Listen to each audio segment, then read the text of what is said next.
हम exercise 9.9 start कर रहे हैं आज चैप्टर नंबर 9 में सीक्वेंस एंड सीरीज में।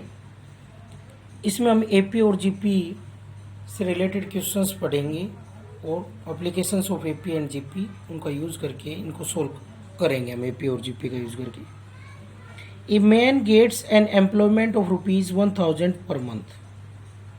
पर मंथ का कितना रुपये है? 1000 with an annual increment at ₹50 per month.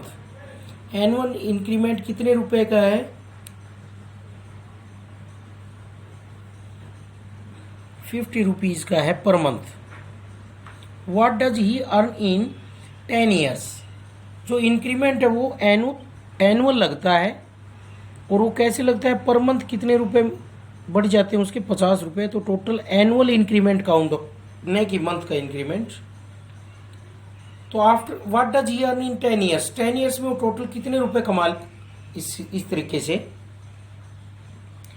तो देखो, income in the first year, income in first year उसकी कितनी इनकम होगी? इनकम इन फर्स्ट ईयर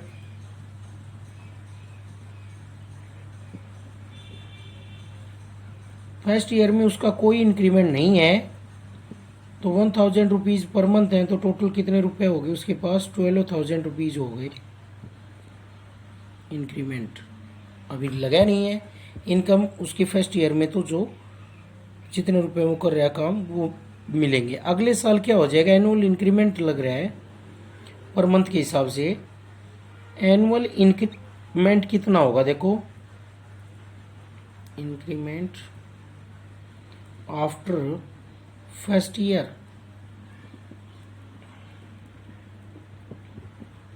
कितना हो जाएगा? एनुअल इंक्रीमेंट 50 इंटू 12 मंथ्स का 600 रुपीज़ हो जाएगा। Income of man in second year,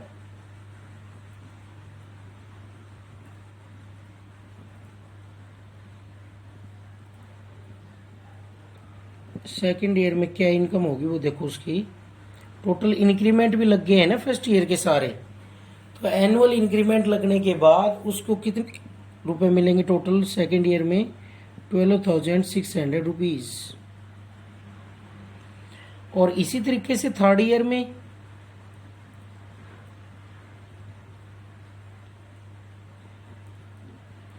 third year में भी क्या होगा? एनुअल इंक्रीमेंट लगेगा कितना? 600 रुपीज़। तो ये हो जाएगा 13,200 rupees. So these incomes after each year are in AP. Income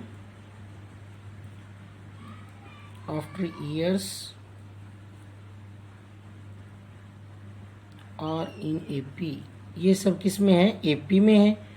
तो हमें कितने उसके टोटल 10 ईयर्स का इनकम देखना है, कितना उसने रुपए कमाए।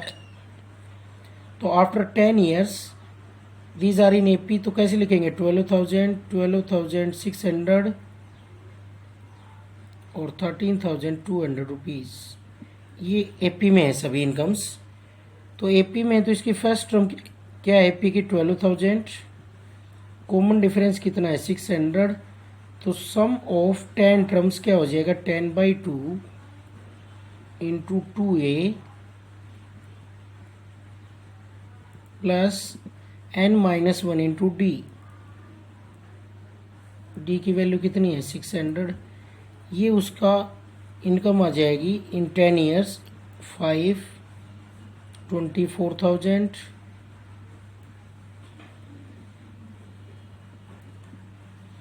तो ये वैल्यू आ गई 5 इंटू 24,000 प्लस 5,400।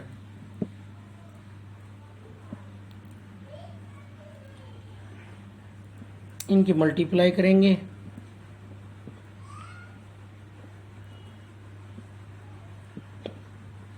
ये इतने रुपए कमाए उसने 10 ईयर्स में total.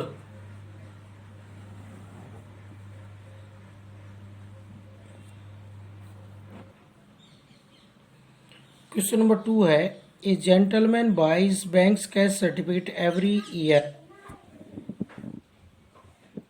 Of the value exceeding the last year purchase by ₹25 After 20 years, he find that total value of the certificates purchased by him is rupees 7,250. Find the value of the certificates purchased by him in the first year. Value of the certificates purchased by him in the first year, in the 13th year. तो देखो जो पीछे वाली साल में जो cash certificate ली है उसकी जो कीमत है वो अगली साल कितने रुपए बढ़ 25 रुपीज़ बढ़ जाती है। आफ्टर 20 ईयर्स के बाद में he finds that total value of certificate purchase by him, उसने जो सर्टिफिकेट खरीदी है उनकी जो टोटल वैल्यू है वो कितनी है 7,250 rupees. Find the value of certificate purchase by him in the first year. First year में उसके द्वारा कितने रुपए में वो सर्टिफिकेट खरीदी गई। तो ये हम मान के चलते हैं जो हमें फाइंड आउट करना है ये सभी किस में है, एपी में है। तो let the value of the certificate, value of certificate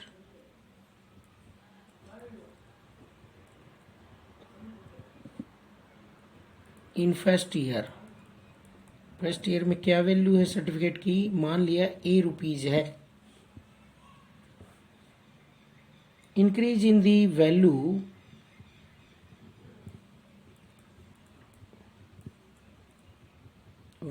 of certificate per year. कितने रुपए हैं पर ईयर, 25 रुपीज हैं। सो इक्वल इंक्रीज हो रहा है तो ये सभी किस में है, एपी में है सभी टर्म। तो टोटल अमाउंट इन 20 ईयर्स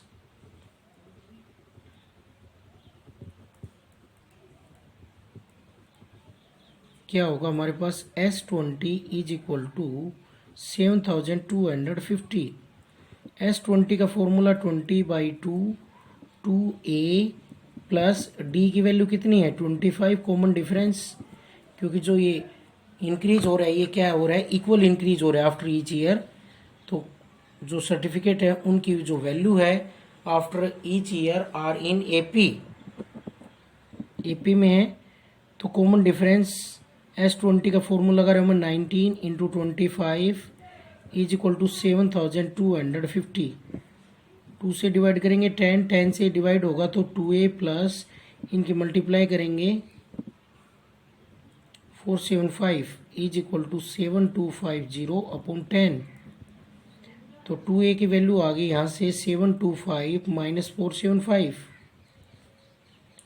तो 2a की वैल्यू आ गई 0 5 और यहाँ से 2। तो a की वैल्यू आ जाएगी 250 अपॉन 2 125।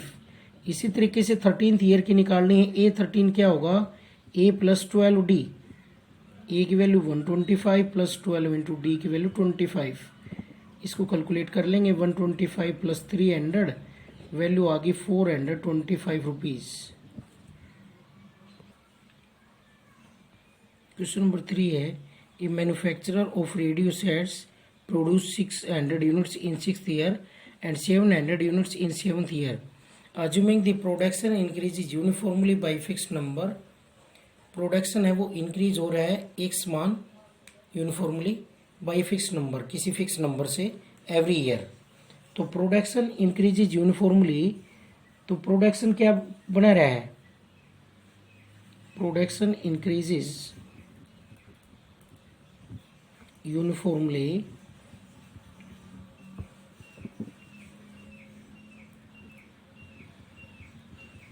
एवरी ईयर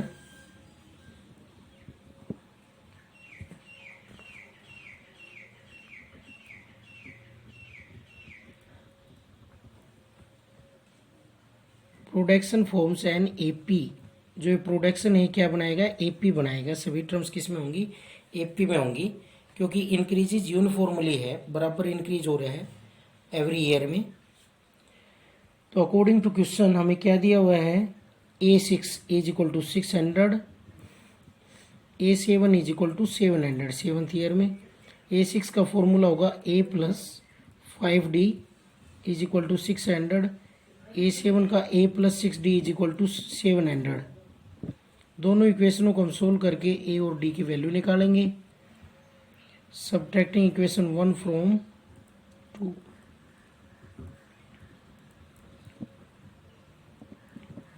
तो यहाँ से हमारे पास वैल्यू आ जाएगी ए प्लस 5d। सब्ट्रैक्ट किया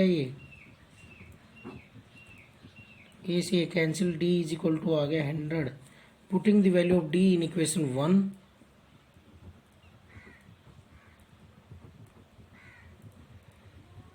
value of d in equation 1 क्या आ जाएगा? d की वैल्यू इक्वेशन 1 में रखेंगे तो 5 इंटू 100 इज इक्वल टू 600, और a की वैल्यू आ गई 600 माइनस 500, e की वैल्यू आ गई 100।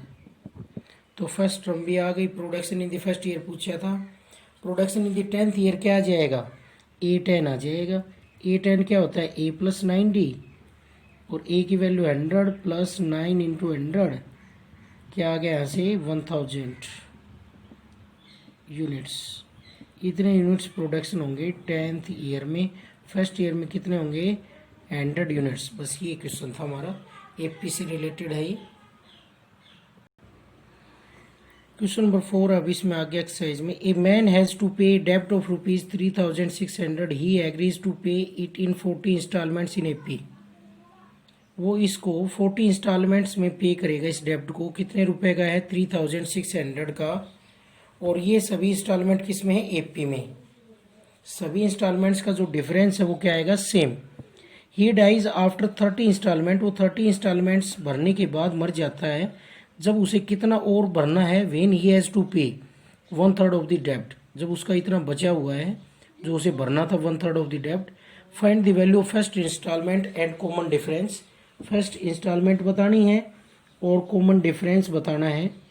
तो टोटल डेब्ट कितनी इंस्टॉलमेंट में भरना है? टोटल डेब्ट द मैन हैज़ टू पे इन 40 इंस्टॉलमेंट्स। उसे ये 40 इंस्टॉलमेंट्स में भरना है। तो 40 इंस्टॉलमेंट में टोटल कितने रुपए पे करने हैं उसे? 3600। तो ये सभी टर्म किस में है? एपी में है। दिया हुआ है इंस्टॉलमेंट किस में है? एपी में। तो S40 आ जाएगा, सम ऑफ 40 टर्म्स 3600। और अकॉर्डिंग टू क्वेश्चन कितना डेब्ट बचा हुआ उसका remaining? 1/3 of the debt. When he has to pay 1/3 of debt, तो 1/3 कितना होगा इसका देखेंगे। कितनी इंस्टॉलमेंट वो भर चुके हैं,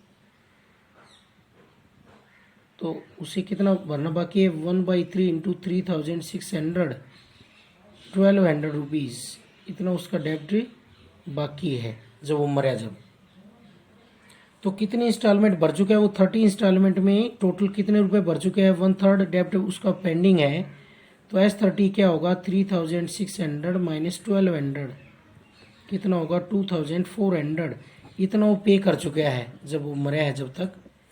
तो S30 का फॉर्मूला लगाएंगे 30/2 इंटू 2A प्लस 29D और is equal to 2400।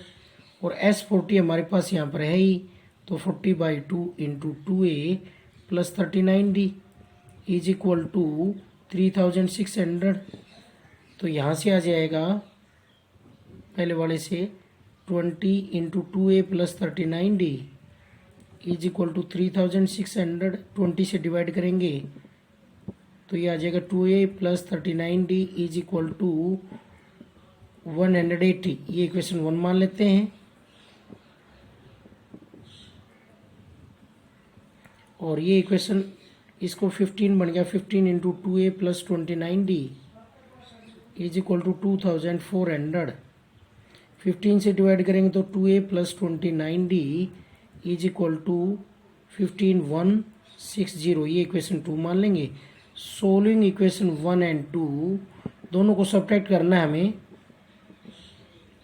We can get A and D, तो ये हमें फाइंड आउट करने हैं। तो दोनों को एक बार सब्ट्रैक्ट कर देंगे, D की वैल्यू आ जाएगी। D की वैल्यू को पुट कर देंगे। We can get A and D। तो इसको सोल्व कर सकते हैं इजीली हम। दोनों इक्वेशन को कैसे सोल्व करेंगे, सब्ट्रैक्टिंग करेंगे, डी की वैल्यू आ जाएगी और डी की वैल्यू किसी एक इक्वेशन में रख देंगे तो ए की वैल्यू आ जाएगी। तो ये मेथड है इसमें। क्वेश्चन नंबर 5 है, a man saves ₹32 during the first year, ₹36 in the second year, ₹40 in the third year. If he continues his savings in this sequence, अगर इसी सीक्वेंस में उसके कंटिन्यू लगातार सेविंग्स हो रहे हैं, in how many years will he save ₹2000, कितने सालों में वह ₹2000 सेव कर लेगा, ये बताना है। तो सेविंग ऑफ मैन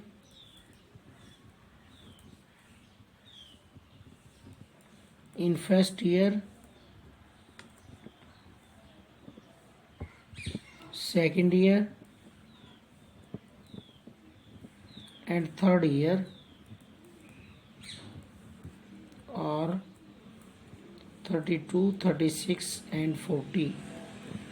और जो ये सेविंग्स हैं, these savings form an AP, these savings form an AP, क्योंकि सभी का डिफरेंस क्या आ रहा है, सेम आ रहा है। ये सब क्या बना रहे हैं, एपी बना रहे हैं ये सभी टर्म्स जो सेविंग है। तो कितने सालों में उसका जो सेविंग हो 2000 बन जाएगा, तो एपी से हम निकालेंगे इसको। मान लेते हैं कितने ईयर्स में, let in n years his savings will be, he will save ₹2000 save कर लेगा इन एन ईयर्स। तो according to question S n कितना होगा 2000, फॉर्मूला लगाएंगे एस एन का, n/2 into 2a plus n-1 into d, d की value 4 है, this is equal to 2000। तो यहाँ से आ गया n/2 into 64 plus 4n-4 is equal to 2000। इसको 2 से डिवाइड कर सकते हैं, तो n इंटू 32 प्लस 2n-2, 2 ये इससे डिवाइड कर दिया और फिर इस कंप्लीट को 2 से डिवाइड कर सकते हैं, तो 16 plus n-1 is equal to 2000 और ये वैल्यू आ गई n into 15 plus n is equal to 2000। अब इसकी मल्टीप्लाई करेंगे तो 15n plus n square minus 2000 is equal to 0। तो ये क्वाड्रेटिक इक्वेशन आ गई, इसको हम सोल्व करेंगे तो सम तो 15 होना चाहिए, प्रोडक्ट 2000, क्या फैक्टर बनेंगे 25n 40n और माइनस 25n माइनस 2000, क्या कॉमन आ गया n, तो n प्लस 40 माइनस 25 कॉमन आ जाएगा यहाँ से। तो यहाँ पर हमारे पास 2000 को भी हमने 2 से डिवाइड करना था, तो 1000 आएगा ये। तो 25 से डिवाइड करेंगे इसको तो क्या आएगा 40 आएगा। दोनों से कॉमन आ गया n plus 40 into n minus 25, दोनों का प्रोडक्ट 0, या तो फर्स्ट वाला 0 और n minus 25 is equal to 0। तो n की वैल्यू आ गई माइनस 40 और यहाँ से n की वैल्यू आ गई 25। तो n की वैल्यू नेगेटिव पॉसिबल नहीं है, तो इन 25 ईयर्स आंसर आ गया, ई विल सेव ₹2000।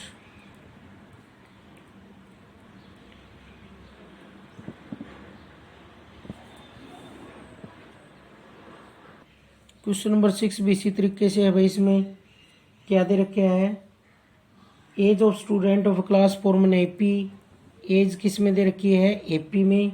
यंगेस्ट स्टूडेंट जो है कॉमन डिफरेंस बता रखा है 4 मंथ्स, और मंथ्स का मीनिंग ईयर्स में क्या होगा 4/12 ईयर्स मीन्स 1/3 ईयर। और यंगेस्ट की एज दे रखी 8 ईयर्स इस तरीके से। तो ये पूछा कितने नंबर ऑफ स्टूडेंट इस क्लास, तो मान लेते हैं let n be the number of students.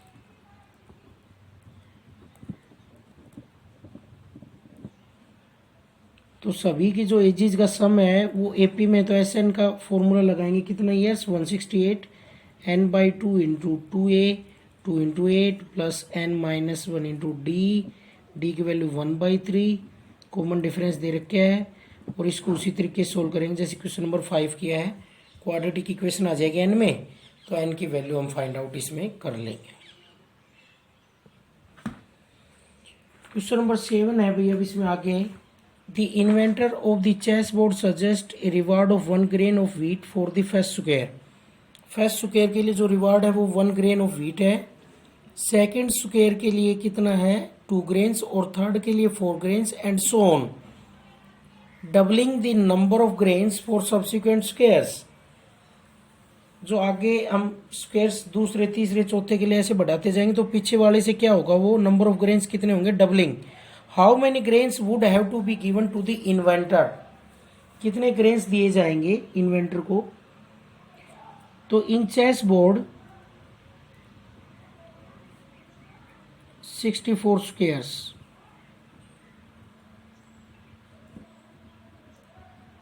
Chess board में 64 स्क्वायर्स होते हैं, और प्रत्येक स्क्वायर के लिए क्या दिया जा रहा है, ग्रेन ऑफ व्हीट दिए जा रहे हैं। पहले के लिए 1, दूसरे के लिए 2। नंबर ऑफ ग्रेन्स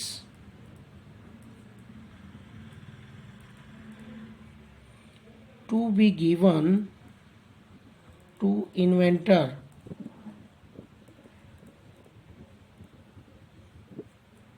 और 1, 2, 4, 8 डबलिंग करेंगे, ऐसे दिए जा रहे हैं अप टू 64 टर्म्स। 64 स्क्वायर हैं तो 64 टर्म्स हो गई। आर इन जीपी, ये सभी हमें किस में दिख रहे हैं, जो ग्रेन्स दिए जा रहे हैं जीपी में है। तो इसकी फर्स्ट टर्म तो हो गई 1 और कॉमन रेशियो हो गया 2। तो हमें कितनी टर्म्स का सम करना है, 64 टर्म्स का। तो S64 हो जाएगा A इंटू आर की power n-1 upon S n का फॉर्मूला लगा रहे हैं हम। एस एन का क्या होता है, r-1, और S64 होगा A की वैल्यू 1, R की वैल्यू 2, N की वैल्यू 64 अपॉन 2 - 1। तो S64 आ गया 2 रेज टू पावर 64 - 1। ये आंसर आ गया भाई इस क्वेश्चन का। इतने grains of wheat total inventor को दिए जाएंगे रिवार्ड्स के रूप में फॉर ईच स्क्वायर, प्रत्येक स्क्वायर के टोटल जो ऐड होकर वो इतने ग्रेन्स बनेंगे व्हीट के। क्योंकि चेस बोर्ड में टोटल कितने स्क्वायर होते हैं, 64 स्क्वायर्स। तो टोटल कितने ग्रेन्स दिए जाएंगे, फर्स्ट स्क्वायर के लिए 1, सेकंड के लिए 2।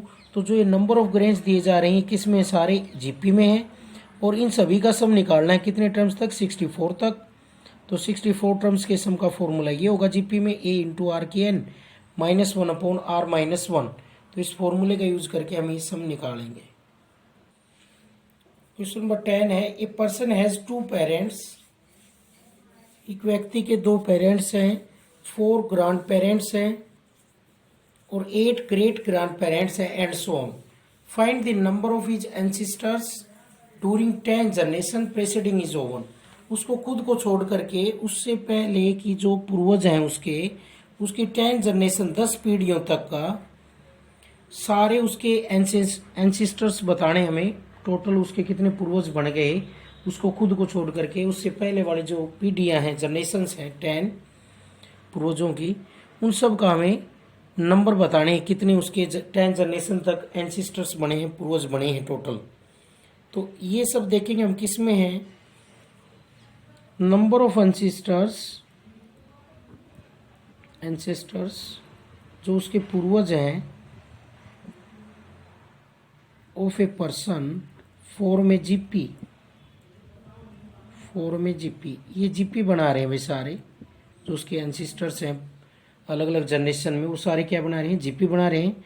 और जीपी की फर्स्ट टर्म क्या है, 2 है, उसको खुद को छोड़ करके खुद वाली जनरेशन नहीं लेनी, उससे पहले वाले जो एंसेस्टर्स पूर्वजों की लेनी है, 2 है। और कॉमन रेशियो है 4/2, 2 है। तो फाइंड करना है इसमें हमें क्वेश्चन में number of ancestors. during 10 generations preceding is O1, खुद वाली को छोड़ करके इज ऑन। तो हमें क्या फाइंड आउट करना पड़ेगा इसमें, 10 जनरेशन का मतलब S10 फाइंड आउट करेंगे हम। Sn का फॉर्मूला हमने पढ़ रखा है A इंटू आर की n minus one upon r minus one. तो S10 हो जाएगा इस फॉर्मूले से, n की जगह A की वैल्यू रखें, A की वैल्यू 2 है, R की वैल्यू रखें, n की वैल्यू रखें और नीचे 2 माइनस वन। तो ये आ गया 2 into 2 raise to power 10 minus one upon 1, और 2 रेज टू पावर 10 कितना होता है 1024 माइनस 1। तो 2 इंटू 1023, 2 से मल्टीप्लाई करेंगे तो 2046। तो ये आगे उसके टोटल 10 जनरेशंस, उसको खुद को छोड़ करके उससे पहले जो उसके एंसिस्टर्स हैं उन सब का सम आ गया है ये। तो इतने उसके पूर्वज बन गए 2046 ड्यूरिंग 10 जनरेशंस। ये आंसर आ गया इसका भाई। तो ये सभी जो एंसिस्टर्स थे उसके वो किस में थे, जीपी में। और जीपी के सम का फॉर्मूला हम जानते हैं, Sn is equal to a into r की n minus one upon r minus one. A की वैल्यू रख दी, इसमें हमने आर की वैल्यू रख दी, और ये सम आ गया कितने टर्म्स का, 10 टर्म्स का। ये हमें फाइंड आउट करना था इसमें।